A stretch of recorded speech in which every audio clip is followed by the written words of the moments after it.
իրական Հայաստանի մասին, նույն իրական Հայաստանը կար 100 տարի առաջ, երբ Ալեքսանդրոպոլի պայմանագրով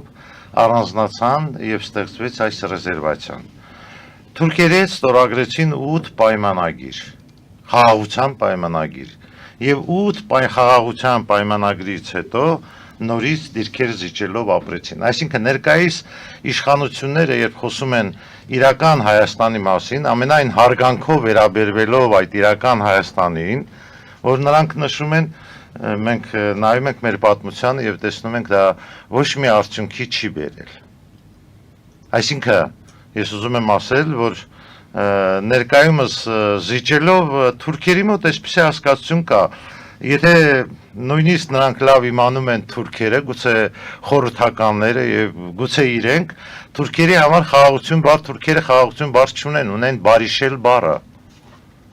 Իսկ բարիշելը նա է, որ այսօր կարող են բարիշել, իսկ վաղը ուրիշ պայմաններ դնել։ Եվ թուրքերի հետ այսպիսի գործարքները շարունակվելու է։ Ինչ վերաբերվում է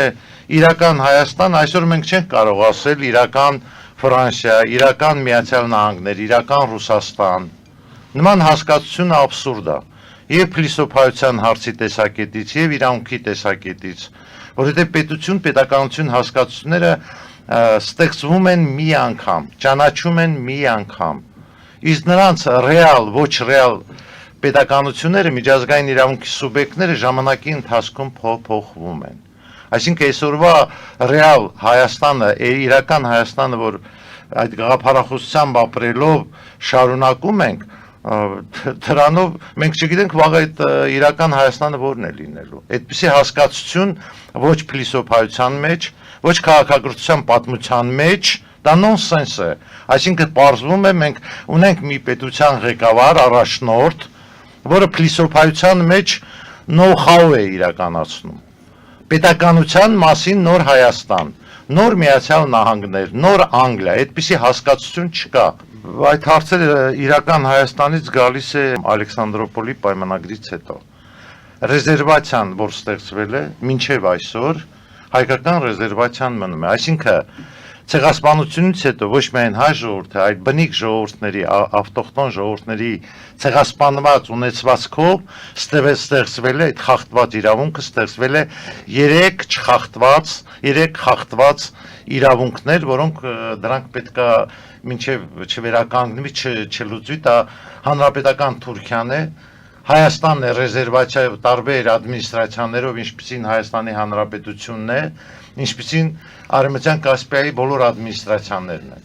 Այսինքն ոչ թե 30 տարի առաջ 91 թվականից, այլ սկսած 18 թվականից մեր մոտ ստեղծվել է Ալեքսանդրոպոլի պայմանագրով արևելյան մասը առանձնացել է եւ այսպես շարունակում է։ Մեր հարցերը միջազգային հանրության ամենաբարձր մակարդակով ոչ միայն ազգերի լիգայի, այլ հաղթող կողմերի կողմից միանգամայն լուծված են 2 պատվիրակությունների, 2 մանդատների կողմից ստեղծված է 1 Հայաստան պետություն։ Մենք մեր ձեռքով առանձնացել ենք եւ մինչեւ ի սկզբանե չվերադառնանք մեր հարցին, մեր խախտված իրավունքին, իսկ դա վերաբերվում է առաջինը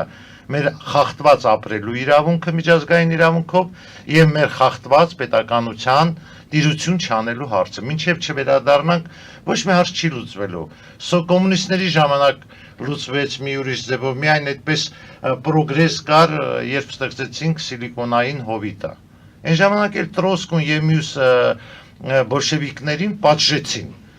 որ չէին կարող գնալ արտասահման եւ ինքնիշխան ներքուստ մեր ազգի, մեր ժողովրդի հաշվին ստեղծվեց այդ մեծ գիտական հանգույցը, որը մի քանի անգամ բարձր առաջընթաց առաջացավ։ Իսկ հետագայում, երբ ստեղծվեց մեր անկախ պետությունը, պետականությունը, որի հիմնական փաստաթուղթը անկախության մասին հռչակագիրն է, այնտեղ գրված է, որ մենք հանդիսանում ենք խորհրդային Հայաստանի իրավահետնորդը, Այնտեղ չի գրված, բայց դրանց այդպես է հասկացվում։ Մենք իրավունք չունենք միութենական ոչ միջազգային իրավունքի սուբյեկտի իրավահայտնող, դրանք ուրիշ հարցեր են, դրանք հետագայում պարզաբանելու հարցեր են։ Այնտեղ մենակ գրած է շարունակում է Հայաստանի դեմոկրատական հանրապետության, Հայաստանի հանրապետության դեմոկրատական այդ նորմաները։ Մինչև հարցը ճիշտ չլուծվի չի ստացվելու։ Ռեալ Հայաստանը միջազգային հանրության ամենաբարձր մակարդակով դե յուրե եւ դե ֆակտո տված իրավունքներն են։ Եվ դա մեր լինել չլինելու անվտանգության միակ անհրաժեշտ բավարար պայմաններն են, որովհետեւ մենք կարողանանք գոյություն ունենալ։ Նախ ես ուզում եմ նշել, որ ցեղասպանությունը ոչ թե եղել է 15 թվականից տաշի եւ այլ, շատ ավելի շուտ 95 թվականից, այո։ Հա, եւ նրա իրական չափերը ցեղասպանության շատ անգամ ավելի մեծ են, քան այն ինչ որ ընդունված է 1.5 միլիոն մարդ։ Իրականում սկզբնական թիվը, որը ասենք քննարկվել է, եկեղեցին է ներկայացրել, ժամանակ 6.5 միլիոն մարդու մասին է խոսքը գնացել, հետո իջացրել են 3 միլիոն, հետո դարձել 1.5 միլիոն։ Ինչ վերաբերում է դրանից հետո, ասենք, շատ առաջին հանրապետությունը, որ ստեղծվել է, ի հեճուկս մեր թշնամիների, որը հետո փաստացի այդ առաջի հանրապետությունը ոչնչացվել է երկու չճանաչված կողմերի միջոցով, դա քեմալական Թուրքիան եւ բոլշևիկյան Ռուսաստանն է, այսինքն որ պրոֆեսոր Գասպարյանը նշում է, որ խախտված իրավունքները խախտել են մեր իրավունքները եւ